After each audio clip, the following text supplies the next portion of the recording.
गाँव के भैया, हाल गाँव के भैया।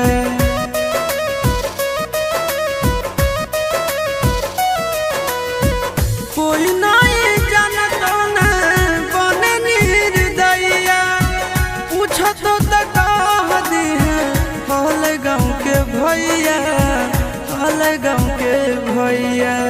अपना दुबारिया बोलाइले न गे, तोरा एलियो ससुरारिया, एको लोटा पनिया पिलाई देना गे।